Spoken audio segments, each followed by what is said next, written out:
We don't have advocates for the Assad regime, and it's unfortunate. So just to briefly explain, the Assad regime, of course, lasted for the last 3 years, in part because of domestic support and international support. It has support internationally from Iran, from Russia, and Iran has provided the regime with money, with Hezbollah fighters, with fighters from Iraq, to prop up the military that was depleted by defections. Domestic support includes a cross-section of Syrian society, and it mostly is an alliance of minorities. So there's a sectarian and religious aspect to this conflict, and also sectarian overtones. Began with undertones, now is overtones of a conflict between a proxy war, both regional, between Saudi Arabia and Iran, and then international between Russia and the United States or the West, and we see that reverberating in Ukraine. So I'm sure a lot of you know this. It's just unfortunate we're not going to have anybody from who are supporters of the Assad regime to explain their side of why they would like to perpetuate what is objectively a totalitarian, undemocratic form of government forever. But they have their argument for it, and their argument usually includes fears of Al-Qaeda or of extremist Islamists coming in and taking control, forcing out the minorities or oppressing them. And those fears have become reality in many cases. So now what I want to do is I want to open it up to you. You've listened patiently for the past hour and 10 minutes, and please just address the question to one of the panelists so we can have them respond to you. And you can raise it. So Rima, why do you think the female narrative is lacking? I think it's not only with Syria, you know. I'm talking about Syria. Yeah, you are talking about Syria. Yeah. I think we are not aware of the things we are doing. We are not. I mean, now I'm more aware because I was reading. Someone did statistics how many women are quoted, and how many men are usually on average in any media stories, not only specifically on Syria. Yes, so I guess there is not enough awareness to, and I think it requires a bit of discipline, you know. Why aren't they aware? That could go to God and patriarchal societies, and you know, down to a lot of issues. I guess that's the way we see sometimes the world, more in terms of like men personalities than women personalities. I don't know. I wish I knew the answer. If you don't mind, I think I could shed some light, having visited Syria 4 times, and that is, obviously Syria is a male-dominated society, no doubt, but from being on the ground, I could tell you women do play a major role. When I visit Aleppo, I visit the eastern part, which we call the liberated part. I know, but I'm talking about the lacking of these people on the ground. Why are they on the media, you're saying? They're very active, I'm going to tell you. I understand that their narrative. Their narrative is, because they're working, but they're not talking, if I could put it. But they are very, very involved, uncharacteristically involved on the ground. To the conservative society, they're very actually involved beyond what is the tradition. But you're absolutely correct. Their story in the media is not out there. They work, they don't talk. And I think I have an answer also. For many years, mostly you had men journalists. You know, there were more men in the newsroom than there were women in the newsroom. So being, I guess, a man reporter, you have a worse access to women's stories, especially in the Arab world. It's not as easy to interview someone's sister or wife as it is for me. But things are changing, especially on Syria's coverage. If you actually look on women, on names covering Syria, you have names like Kelly McEvers, Deb Amos from NPR, Anne Bernard from the New York Times, Maria Habib, Rania Abu Zaid. Yeah, so it's mostly women actually, which is great. because I think it's the first, probably it's the first story where you But have they're also covering men. So a lot of it, you're covering fighters, you're covering protesters, and these people are predominantly men. So the story takes a hue of men. But things are changing slowly. Yeah, Rania Bouzid wrote a really wonderful story about a female fighter in Idlib once. But it was one fighter, like one woman fighter. I wrote a story about a Catholic fighter with the Free Syrian Army. Well, he was one guy. And I'm sorry, I'm aware, but I was talking to a Somebody else asked a question.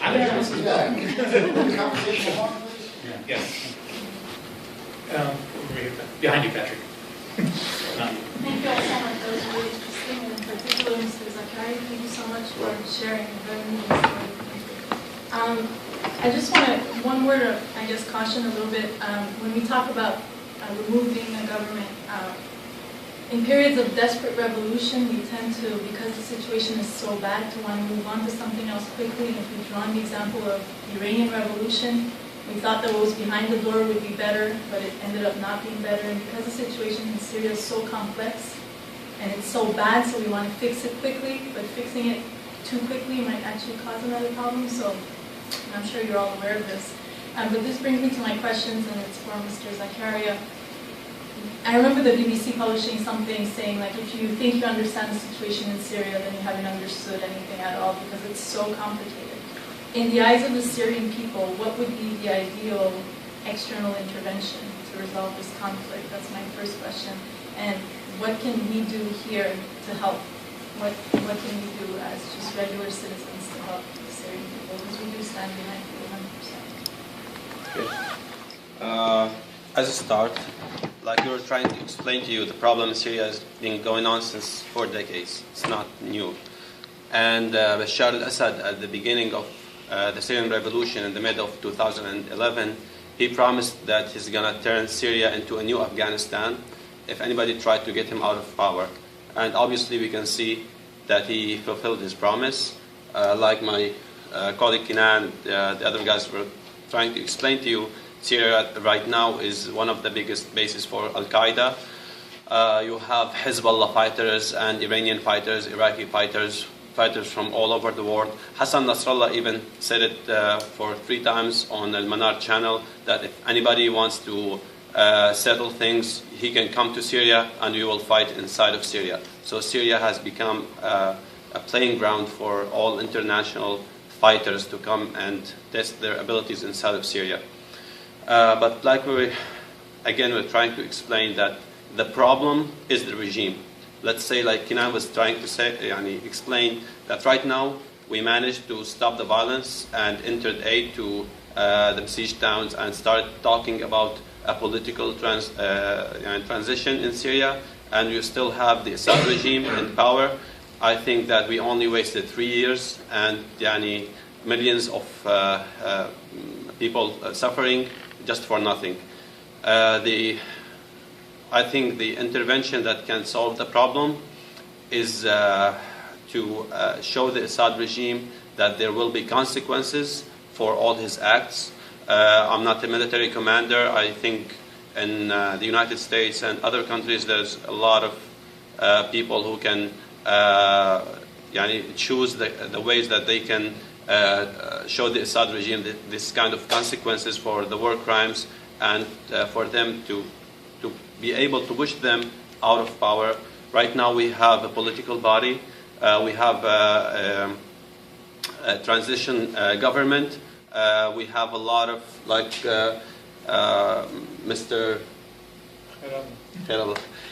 Was trying to explain to us, that we have a lot of Syrian experts and educated people that can take control, and we can establish a new future and a new Syria, the one that we were asking for, a Syria for all, not for one side on the other. We want Syria for everybody. Everybody will have their future inside of Syria. You will have your freedom of choice and everything that we've been asking for. The second question, which was what they can do. We can start for sure in raising awareness about what's going on inside of Syria. In the Syrian revolution, we used social media as our strongest weapon to spread informations and videos about what's going on. The reporters were denied from accessing the towns and to cover the events inside of Syria. We depended on social media to spread the words and the stories about what's going on.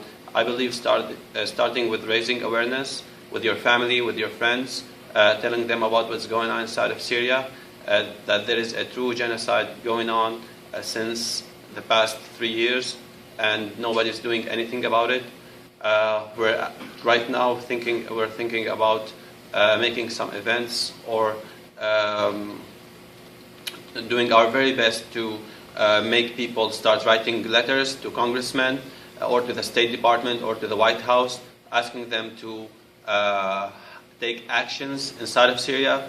And finally, I think all of us can do a lot of things when it comes about humanitarian aid to the civilians inside of Syria. And we have a lot of fantastic organizations that working 24/7 to help the Syrian people. So I think everybody in this room can do a lot to help the Syrian people.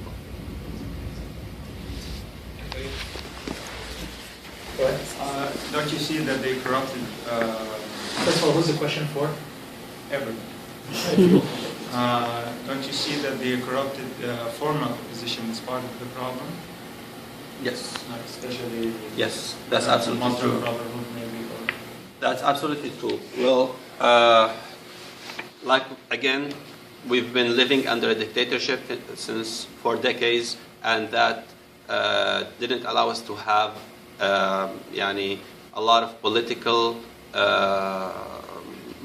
other political body inside of Syria. When in the 80s, the people in Syria tried to have a political body. The Assad regime responded in invading Hama and killing over 50,000 people within 3 months, displacing hundreds of thousands of people.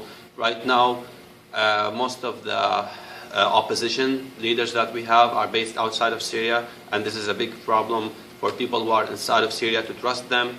I'm not going to say that all of them are corrupted. We have some good people inside of the Syrian opposition, but unfortunately, the biggest body for the opposition. the biggest body, which is the Syrian coalition, he has a lot of problems. It's not perfect, but right now it's our best option.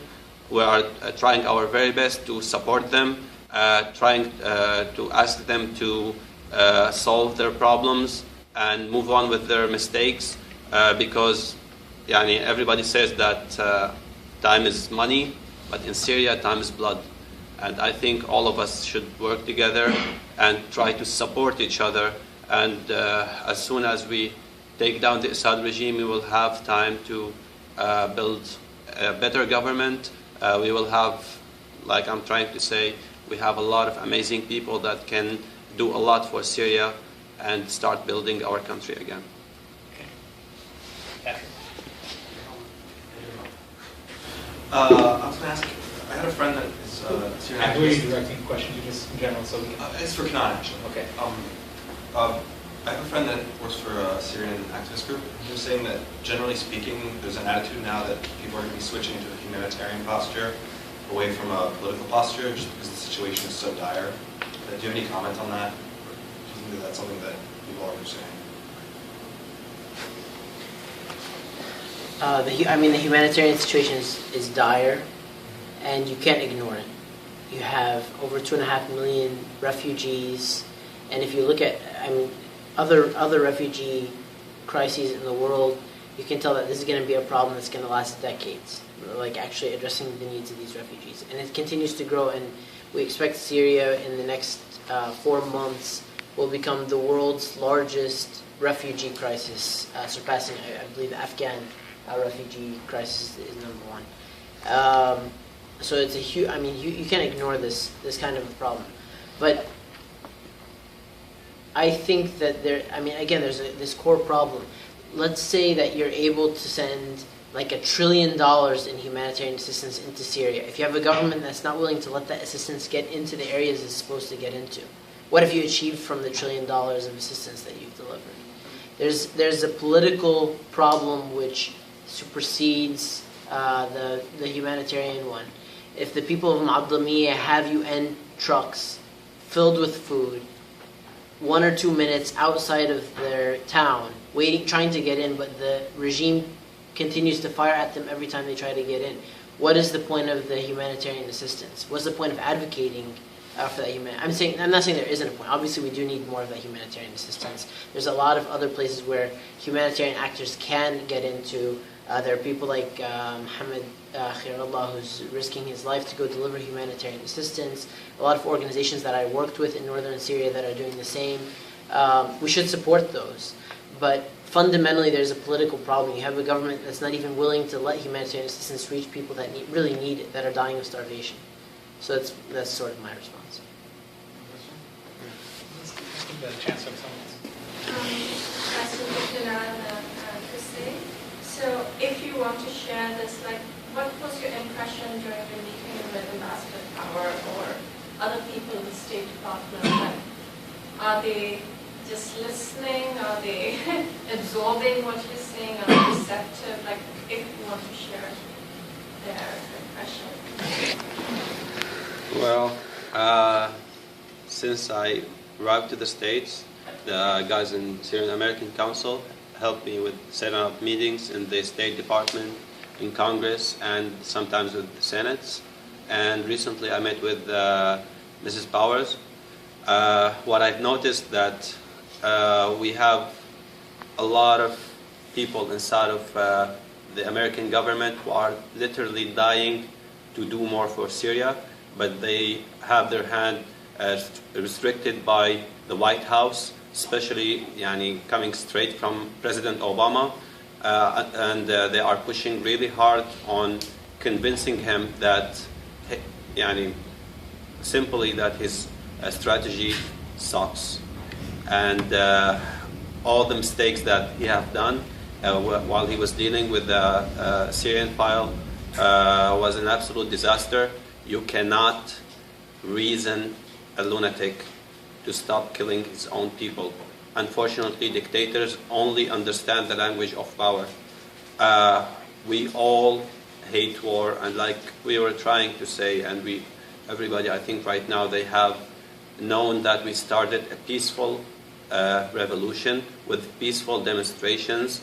Most of the Free Syrian Army members that I knew in Muaddamiyya were college students. They were working, or they were teachers in schools. None of them had anything to do with weapons his entire life, but we were forced to get weapons to defend ourselves, and right now we are asking for military actions to take down the regime and to stop it from killing his own people. Again, there's a lot of people who are literally dying for help, and I think I'm very optimistic.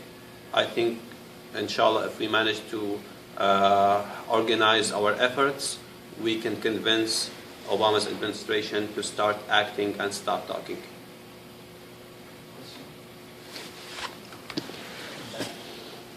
This is a question, I guess, for the whole panel, but especially to the side. Speaking as somebody who, for better or worse, my entire life, I've inhabited the American left, and the completely entrenched and hegemonic mentality among people who consider themselves on the left or progressives in this country, if you read The Nation magazine or Watch Democracy Now! Or so on, is a completely dogmatic position based on the experiences of Vietnam and Iraq against U.S. military intervention anywhere, which is understandable. Less understandable, but equally entrenched and hegemonic, is a complete dismissal of anybody, regardless of how desperate their circumstances are, who calls for Western military intervention in situations such as Syria. Dismissal of them as CIA pawns, imperialist dupes, etc., etc. And I have been struggling for the past 3 years through my website and other forums available to me to try to, to make a little bit of a dent in this ideological armor around this issue on the part of progressives in the United States, and met with very, very, very little success. So I'd be very, very interested in hearing how you feel this issue should be framed towards people who are starting from this set of assumptions. Well, as a start, I'm going to try to say something. Since I arrived to the States, whenever I open the TV and watch CNN or CNBC or any other TV station, I only hear news about the Malaysian airplane or, for example, Miley Cyrus or other Hollywood VIPs. I think the political body of Obama's administration, they tried their very best to keep the American embarrassed enough to be forced to act. Right now, I'm trying to say that we are forced to ask for military actions inside of Syria, but we definitely don't want to see any American soldier get hurt or to see the Iraqi or the Afghani scenario come back again in Syria. We're asking for no-flight zones, some accurate military strikes to stop the Assad regime ability to launch, for example, Scud missiles or using barrel bombs or using their MiG fighters to bomb the civilians, arming the Free Syrian Army with anti-aircraft missiles and anti-tank missiles. It will be a lot of help. They will be able to protect the civilians and they will be able to take down the Assad regime. When Obama said after the chemical attack in 21/8 at the beginning that he's going to strike the Syrian regime, we had a lot of connections inside of the Assad regime, and they started telling us that a lot of high-profile officers and officials inside of the Assad regime were thinking about ways to flee the country. They were this close to collapse, and I'm sure right now, if we manage to find any kind of military intervention, we will see the Assad regime falling, maybe in an unexpected way. And again, we have a political body, even though we're not satisfied 100% about, or it's not our dream like we were dreaming. But right now we have a political body, we have a transitional government that they can run things. Yes, it's nice because I don't think we really addressed the intellectual left. And I especially refreshed by your optimism, but it doesn't really address. How about we'll talk a bit afterwards and we'll deconstruct the left. And just if it will make you feel better, the Arab left has also failed. If it's There's like an international solidarity. Yeah. But I want to get some more questions actually, and let's go in the middle. Yes, go ahead. Okay. I had a question for say about the chemical attacks. We know that there was an agreement with the UN. The regime was supposed to destroy all their chemical weapons. But now we see that a couple of days ago there were again some attacks. How was that possible? Supposedly all the weapons have gone. And then you mentioned that you met Samantha Powers just 2 days ago, and you mentioned about those attacks, and I'm curious to know what was her reply about that in particular, and did she share any will to address that very soon? Yeah. Thank you. We're going to go a couple more questions just because we don't have a lot of time. I'm going to take the questions down and we're going to answer them in succession. Yes, you right there. The question for Kusai, having to do with the current situation in Malamia. There's a lot of talk. I'm sure you're aware the regime is winning, and one by one, the question is the situation in Malamia sustainable from the regime's point of view, and have they really won? Okay, one more here. Why do you think the minority still support the regime, and how come we win the minority Christian, Alawi? How come we win them to the? Why did they support the revolution now? And who's this question for? Anybody who Minority. For Qusay? I'm sorry, because he's in the ground, so I trust him. I'm sorry. I trust if you say more. Yeah, just because we don't have a good point that made the regime last Yes, Yes. which I mentioned for about 5 minutes prior to the questions. What do you think we should do to make them involved more in the revolution? What do you think we should do? What the mistake we did? Okay. How can we change that? So let's start. You want to start with the minorities? So what should we? How do we entice Alawites and Christians to join? That's a step. Yeah. Again, the Assad regime, since they took over power over 40 years ago, they built their regime on sectarian basis. They always tried their very best to keep everybody afraid from the other side. They tried to convince the Christians that they are the ones who are protecting them from the Muslims.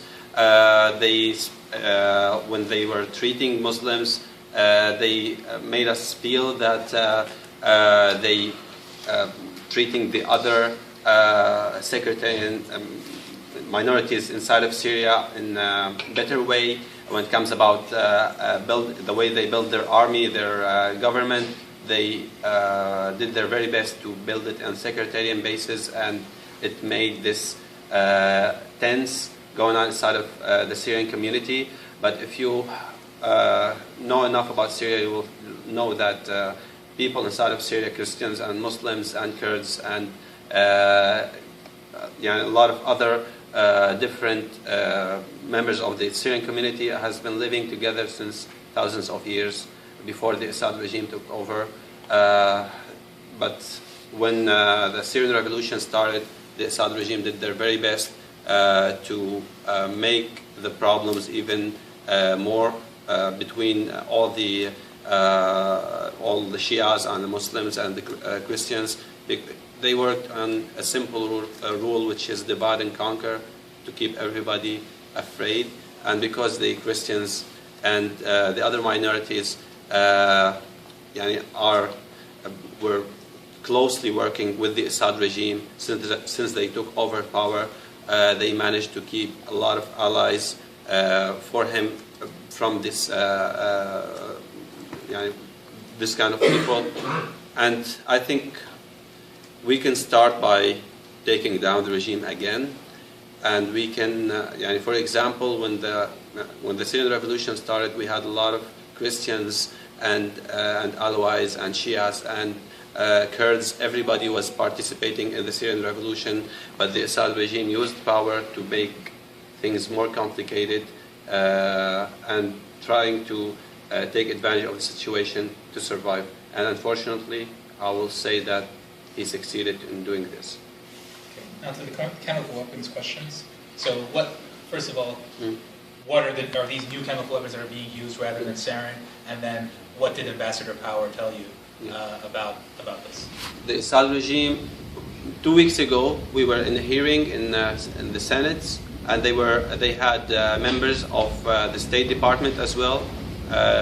Senator Kruger and McCain and other senators were asking members of the State Department about Syria, and they mentioned the chemical file, and the State Department responded that until now they managed to take around 60% of the Assad chemical weapons out of Syria, and the Assad regime won't be able to fulfill his promise in the deadline, which was supposed to be in April. And they were asking about the options that the United States will take if they fail to hand over the weapons, and obviously they didn't. Right now, the Assad regime is using chlorine gas. This kind of gas was first used by Hitler in World War II, and they are also using other kinds of chemical weapons like white phosphor. And when I met Mrs. Power, I told her that the Assad regime are using the chemical weapons again, and she told me that she knows, and they are trying to discuss the options again. And she was very obvious with me again that the problem is in the White House. And if it was about her, she would have done a lot more. But because the Russians are always standing against any kind of punishment or consequences for the Assad regime in the Security Council, they have their hand strict. Okay, and the last question for you was about So the truce in Mu'addamiya, the truce with all these suburbs around Damascus, does this fit within the narrative of Assad is winning? Is the revolution losing in Damascus? Well, if we manage to keep the weapons, which is our only guarantee for safety, and we manage to keep the control of the towns, I believe that none of either the regime has won or the rebels have won. Right now in Mu'addamiya, since 3 weeks so far, the regime is started shelling the town again and bombing the town again because the people of Mu'addamiya are giving some of the aid to the civilians of Daraya, which is another besieged town right next to Mu'addamiya, and the regime is using barrel bombs trying to force the rebels in Daraya by starvation and barrel bombs to say yes for a similar truce. I think if we manage to keep the weapons and keep the liberated area liberated, I think it's just a time out for the fighters and also the civilians, and we're trying again to have unconditioned humanitarian access, which will do a lot of help for this people. Okay, we have a couple more minutes, so maybe 2 more questions. Who's it for? Actually, Kenan and Okay. Hussein.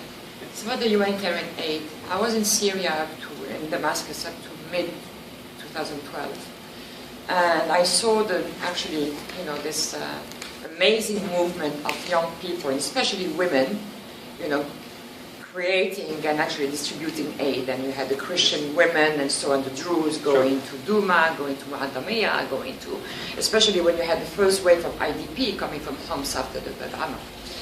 And all this movement is there. I mean, has been decimated. Some have left, some have died, some have been arrested, but it still exists. However, when we talk about international humanitarian aid, it has its own rules, just like journalism. It has to be financed by certain donors. It cannot be just given like this. It has to be assessed. You have to know the numbers. You have to know everything. And it has to be documented all the way from the moment you buy the stuff until you take it. You have to, so it's very complicated in the best of situations. And in Syria, it's actually the worst we have seen, because not only in it by itself, it's not an easy thing. You don't just go and give people what they need.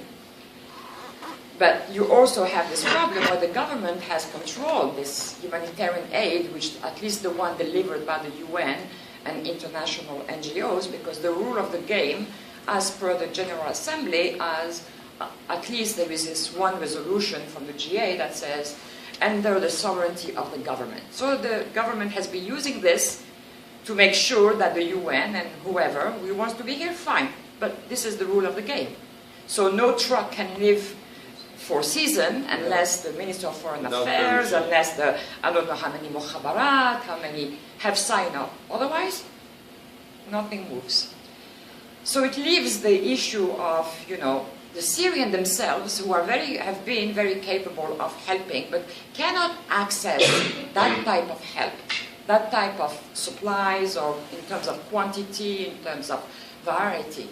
And this is, to me, from my experience, in terms of, unless we break that mold of not providing the space and, and the latitude for the Syrians themselves to be able to access and deliver that aid without having to respond, of course, to the government's control, but also to the donors' rules of the game, we would be stuck, because it's a huge issue. It's, the donors want to know, they will like, well, I can give you money, but I need to know 1, 2, 3, 4, 5, 6, 7, 8, 9, 10. Well, in Syria, I may be able to answer 2. So they will say, sorry, we can't. So in the discussions with in the senators and whoever, the donors and the population, this has to be made very clear that keeping half the population of Syria, with absolutely no assistance, because on one of their government, but also the international norms of humanitarian assistance, is also problematic. Yes, but So basically, for me, it's that for their response, because I know they've been talking about this, on the need to provide assistance, but given the rules of the game on both sides, it's not going to happen. So we appreciate the comment. I really do. I really appreciate the comment, and maybe we'll talk later about what you're doing to Damascus. But I just want one more question, and then we're going to close this talk. My question is for the mayor. Yes. You said that the people in Syria are very well educated, and they have not only in Syria but here. Why did it take 4 decades for a revolution to start? Why do it take what? 4 decades for the revolution to start. I get one question. You give me one question, 1 minute. I think it's the way the Assad regime, the father's handling of the first uprising is what caused 4 decades for the second uprising to happen. There's a lot of educated people, but the Assad regime smartly pushed many of them out. The influencers were pushed under threat of being executed out. So many doctors, engineers, clerics, religious leaders were pushed out of Syria, late 70s, early 80s. So the first uprising lost its leadership, and the regime slowly indoctrinated the younger generation that it's the regime of resistance against Israel, for example, which is a popular issue for the Arab masses. When the Sun took over in 2000, brought in technological advances to the country. It used to take you 20 years to get a phone line. You actually, in 1993, when I first returned to Syria, I signed up for a phone line, hoping that when I come back 10, 15 years later, I would have it. The elimination of the thinking minds and the oppression of the masses that were there caused the delay. But with the Arab Spring, I think there was a spark that just ignited everything and caused people to rise again. Well, thank you so much for listening to us. And thank you.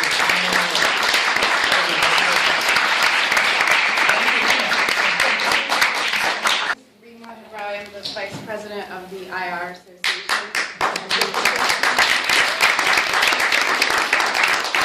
So we've been organizing and hosting this event, and it's one of many that we have for this week.